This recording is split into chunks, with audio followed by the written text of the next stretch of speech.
춘천 시내버스가 노선을 전면 개편하고 15일 첫 운행을 시작했습니다. 노선이 간소화되고 환승 시스템도 도입해 환승 시간을 줄였지만 곳곳에서 혼선이 빚어지기도 했습니다. 육아기본수당이 도입된 지 1년이 다 되어갑니다. 부모의 양육 부담은 줄었지만 연간 100억 원이 넘는 예산이 투입돼 지역 재정에는 부담이 되고 있습니다. 첫눈이 관측되는 등 겨울이 다가오면서 도내 주요 스키장이 예년보다 일찍 운영을 시작했습니다. 추위를 반기는 스키어들의 모습을 담아봤습니다. 올해 처음으로 열린 강릉국제영화제가 7일간의 일정을 모두 마치고 성황리에 막을 내렸습니다. 도민의 문화향유 기회를 확대했다는 평을 받았지만 상영관 부족 등은 보완해야 할 것으로 지적됐습니다.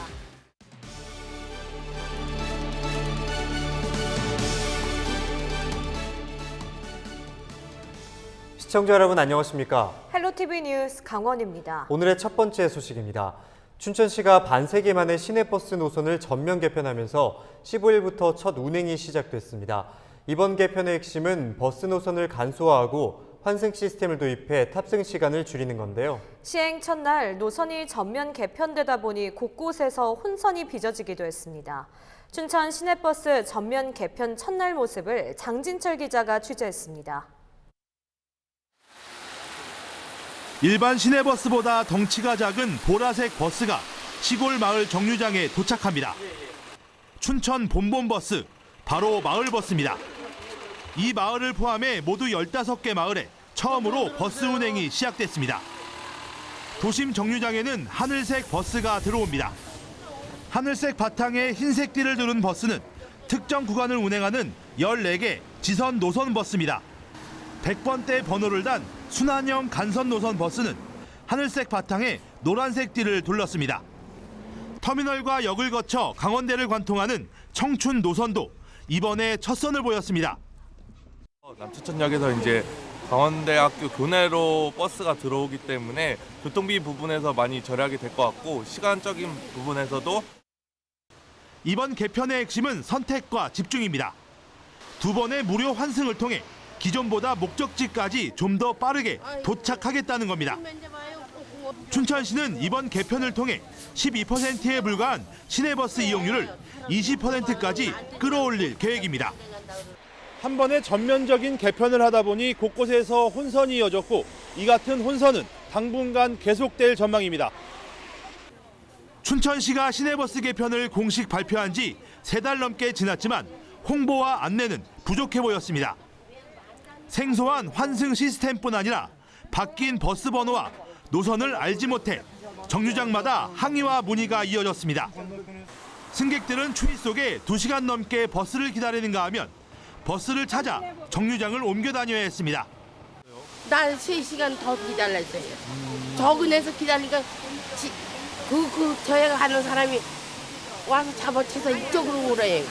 그래서 거기서 일단 일로 왔는데 지금 차가 오길래 올라타려고 물어보니까는 안 된대, 지금은 못 한대요. 네, 못 받았어요. 말씀하시네. 안 되면 어디로 가야 돼요? 춘천시는 개편된 버스 노선이 정착할 때까지 버스 안과 주요 정류장마다 안내 도우미를 배치하고 종합 상황실을 운영하기로 했습니다. 처음 개편한 거라 시민 불편이 당연히 있을 거라고 생각하고요. 근데 지금 완성된 시스템이 아니고 앞으로 계속 주민들의 불편 사안을 잘 접수해서 보완해 나갈 겁니다. 아마 한 1년 뒤만 되면 정말 시민들한테 최고의 편리를 제공하는 그런 대중교통 시스템이지 않겠나 기대를 해봅니다. 반세기 만에 전면 개편된 춘천 시내버스. 진정한 시민들의 발로 자리매김할 수 있을지 관심이 모아지고 있습니다. 헬로티비 뉴스 장진철입니다. 강원도가 전국에서 처음으로 육아기본수당을 도입한 지 1년이 다 돼갑니다. 올해부터 태어나는 아이들에게 매달 30만 원씩을 지급하는 건데요. 하지만 연간 150억 원에 가까운 예산이 투입되면서 강원도 재정에는 큰 부담이 되고 있습니다. 강원도와 시군 간 분담 비율을 놓고 갈등을 빚는 등 여전히 풀어야 할 과제는 많습니다. 보도에 성기석 기자입니다. 올해 초 쌍둥이 엄마가 된 나사라 씨. 나 씨는 육아기본수당으로 아이 한 명당 매달 30만 원을 받습니다. 여기에 국가에서 지급하는 아동수당을 더하면 월 80만 원을 지급받고 있습니다. 1인당 30만 원이란 돈으로 아이들 분유값, 기저귀값 다 충당이 되고 이렇게 가자면 4살까지는 충분히 아이들 여유 있게 키울 수 있을 것 같아요. 올해 8월까지 도내 출생아 수는 5,680여 명. 지난해 같은 기간보다 오히려 100명 이상 줄었습니다. 사정이 이렇다 보니 육아 기본수당 효과에 대한 비판이 적지 않습니다. 전국의 출생아 수가 급락하고 있는데 그나마 강원도는 조금 덜 급락했다. 이거를 아마 또 성과지표로 내놓겠죠. 근데 그래서는 안 된다. 하지만 지난 2015년 이후 매년 출생아 수가 800에서 1000명가량 줄었던 것을 감안하면 육아 기본수당이 일정 정도 효과를 낸 것으로도 볼 수 있습니다. 다만 매년 증가하는 육아 기본수당 예산 부담은 고민거리입니다. 강원도는 육아 기본수당과 관련해 내년도 319억 원의 당초 예산을 세웠습니다. 올해와 비교해 2배 넘게 증가한 수치입니다. 육아 기본수당을 놓고 강원도와 시군 간 재정 분담도 해결해야 할 과제입니다.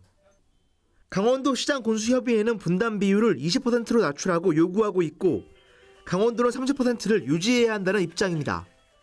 이거는 우리 강원도뿐만 아니라 이건 국가에서 여기에 대한 지원 대책이 있어야 된다고 생각을 하고 있습니다. 지금 현재 이 복지부에서도 육아 출생 문제에 대해서는 여러 가지 의견이 나오고 있는 걸로 알고 있습니다. 이에 대해 강원도는 제도 도입 첫 해인 만큼 효과에 대한 판단은 시기상조라는 입장입니다. 또 내년 초 육아 기본수당 평가 분석을 통해 문제점들을 보완하겠다고 밝혔습니다.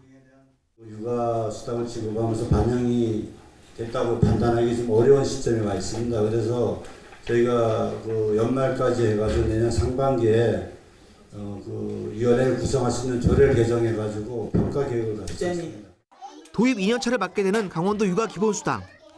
도내 인구 감소 대책으로 연착륙하기 위해서 아직 풀어야 할 과제가 적지 않아 보입니다. 헬로티비 뉴스 성기석입니다. 38번 국도 영월 구간에서 도로 결빙으로 연쇄 차량 추돌 사고가 잇따랐습니다.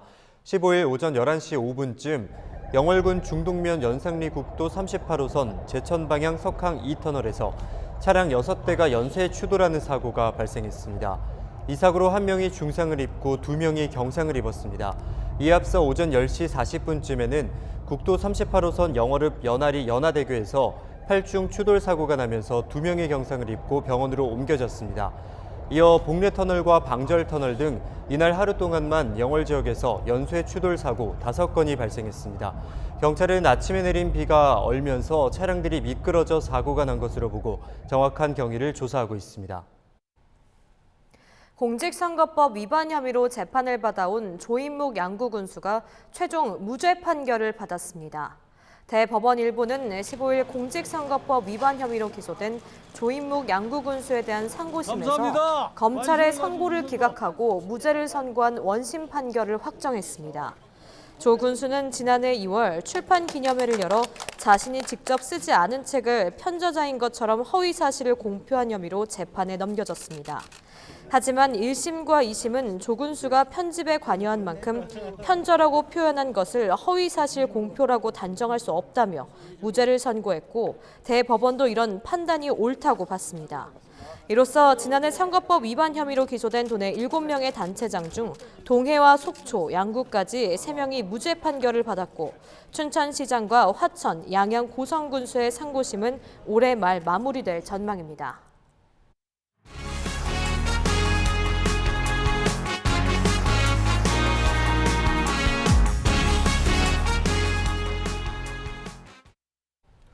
내륙과 산간 아침 기온이 영하로 뚝 떨어지면서 벌써 겨울이 성큼 다가온 것 같은데요. 이렇게 추운 날씨가 반가운 곳이 있습니다. 네, 바로 스키장인데요. 도내 곳곳에 첫눈이 내린 15일, 주요 스키장들이 문을 열고 본격적인 겨울 시즌에 들어갔습니다. 개장 첫날부터 스키어들의 발길이 이어졌다고 하는데요. 현장 표정 어떤지 김선화 기자가 취재했습니다.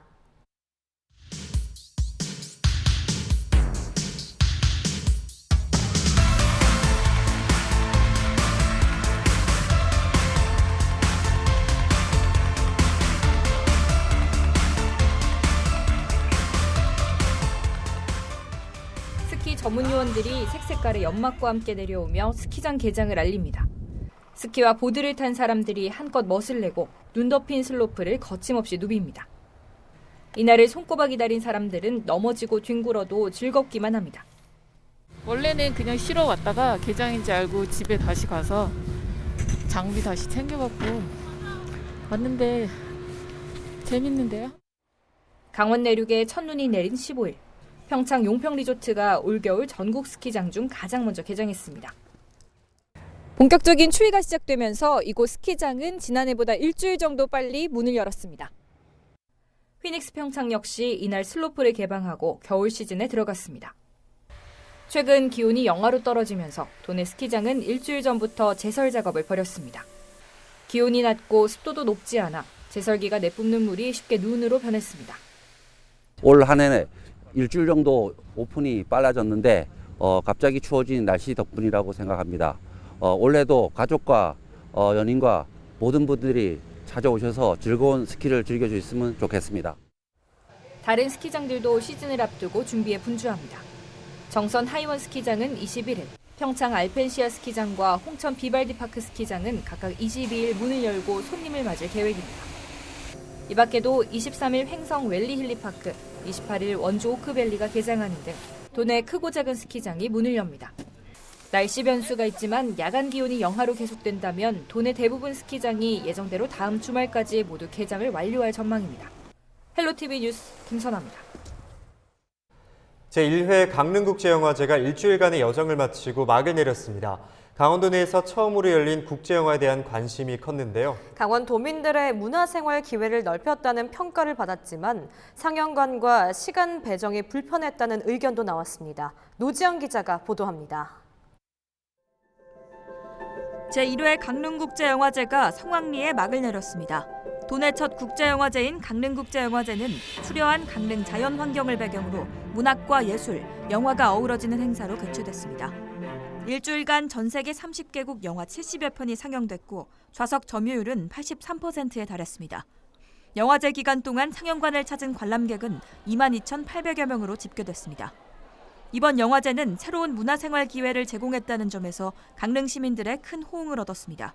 다른 전주나 부산을 갔었는데 강릉에서 가기에 너무 멀어서 사실 부담이 컸었는데 이번에 강릉에서 열리게 돼서 집에서 아주 편하게 또 국제 포럼을 통해 해외 국제영화제 관계자들이 영화의 미래를 이야기하는 자리를 마련했고 스페셜 콘서트와 한국영화 100주년 기념행사 등도 영화제를 빛낸 매력적인 요소로 꼽혔습니다.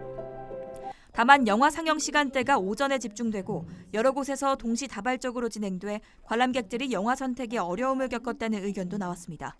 집 다니고 엄마들도 직장을 많이 다녀서 이렇게 저녁 시간대가 있었으면 좀 좋았을 텐데 낮 시간이라서 좀 일부러 이렇게 연차 내서 휴가 해갖고 나온 거거든요. 그래서 다음에는 그런 부분도 좀 고려해 주시면.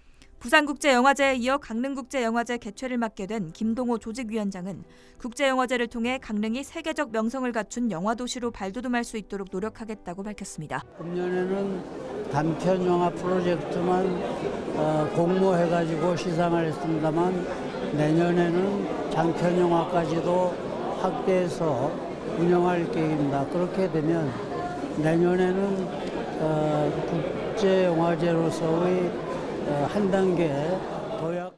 강릉국제영화제에 진행된 단편영화 제작 지원도 관심을 모았습니다. 단편영화 제작 지원작 공모에는 34편이 접수됐고 이 가운데 3편이 최종 지원작으로 선정됐습니다. 선정된 감독들은 각각 600만 원에서 1,000만 원의 제작 지원금을 받게 됩니다. 아직까지 부족하다는 생각 때문에 될 거라는 생각을 못했는데 이렇게 저한테 제작 지원이 되게 돼서 정말 영광으로. 특히 지원작 심사 기준으로 강릉 거주자나 강릉을 배경으로 하는 영화에 가산점이 주어지는 등 강릉국제영화제를 계기로 강릉 지역 영화 제작도 활성화될 전망입니다. 이번에 선정된 단편 영화는 내년 강릉국제영화제 월드 프리미어 상영작으로 만나볼 수 있습니다. 헬로티비 뉴스 노지영입니다. 재배 면적이 줄고 기상 여건으로 인해 강원도 내 쌀 생산량이 감소한 것으로 나타났습니다. 올해 도내 쌀 생산량은 15만 1,000톤으로 지난해보다 3천여 톤가량 줄었다고 통계청은 밝혔습니다. 통계청은 도내 쌀 재배 면적이 2만 8천여 헥타르로 지난해보다 1.3% 줄었고 가을철 발생한 태풍이 수확량 감소에 영향을 미친 것으로 분석했습니다. 삼척시는 지난 6월 백지화된 삼척대진 원전 예정 부지에 대한 활용 방안 찾기에 나섰습니다.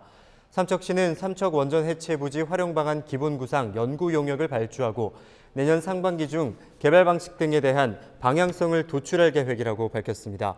또 오는 2030년까지 원전 해제 부지를 대상으로 재정사업과 민간 투자 사업을 병행해 에너지와 관광, 휴양 등을 망라한 친환경 복합단지를 조성한다는 방침입니다.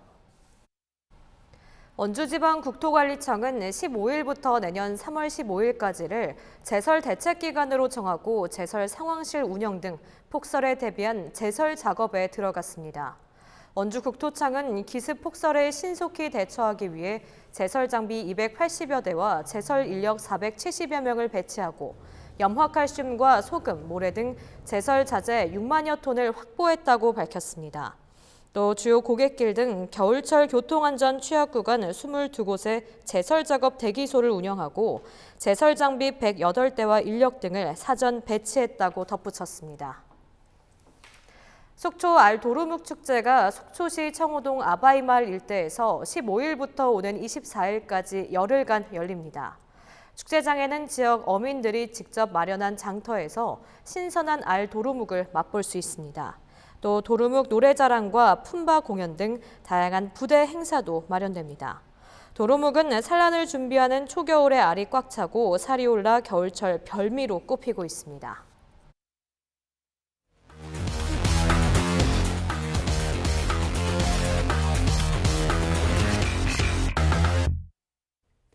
우리 지역의 사건, 사고와 다양한 소식들을 살펴보는 뉴스인사이드 시간입니다. 오늘의 첫 번째 소식입니다. 디지털 시대의 빅데이터에 대한 중요성이 날로 높아지고 있는데요. 강원도가 해마다 줄고 있는 동해안 해수욕장 관광객 증가를 위해 이 빅데이터를 활용합니다. 강원도 환동해본부는 내년부터 동해안 해수욕장을 찾는 관광객 수와 성별, 나이와 거주지 등을 파악할 수 있는 빅데이터 분석을 추진할 계획입니다. 이를 통해 해수욕장별 피서객 성향을 파악해 맞춤형 관광정책을 수립하고 지속적인 해수욕객 유치 활동을 한다는 방침입니다. 그동안 동해안 해수욕객 수는 눈대중으로 집계돼 정확도가 떨어진다는 지적이 이어져 왔는데요. 앞으로는 보다 정확한 동해안 해수욕장 활성화 대책이 나올 수 있을 것으로 기대가 됩니다. 다음 소식입니다. 동해시가 청사주차장에 시설 용량 150kW 규모의 태양광 발전 설비를 갖추고 15일부터 정상 가동에 들어갔습니다. 시는 이 태양광 설비를 통해 연간 193MW의 전기를 생산해 연간 1,500만 원의 전기요금이 절약될 것으로 보고 있습니다. 지구온난화 주범인 이산화탄소 배출 감소 등 환경적인 효과도 기대가 됩니다. 기온이 떨어지면서 곳곳에서 사랑의 손길도 이어지고 있습니다. 전국 공무원 노조 정선군 지부 40여 명의 조합원들이 15일 지역 내 저소득층 가구를 방문해 연탄 3,000장을 전달했다는 소식입니다. 조합원들은 연탄과 함께 성금과 상품도 지원했다고 합니다. 공군 항공무기 정비사들이 항공기를 점검하고 있습니다. 공군 제8전투비행단 예하 항공기 정비전대는 각 분야별 정비사 80여 명이 참가한 가운데 항공기 탄약 임무 지원 경연 대회를 개최했는데요. 공군 제8전투비행단은 이번 대회에서 우수한 성적을 거둔 단체와 개인들에게 비행단체장 상과 포상휴가를 수여했다고 밝혔습니다. 농번기가 끝난 농촌마을의 늦가을은 비교적 한가한 시기입니다.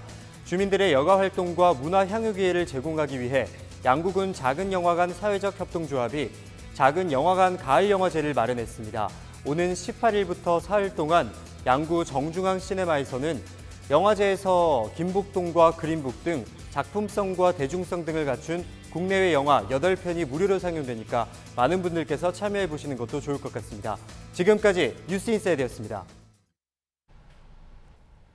이상으로 헬로티비 뉴스를 모두 마칩니다. 헬로티비 뉴스는 지영민과 함께합니다. 시청해주신 여러분 고맙습니다.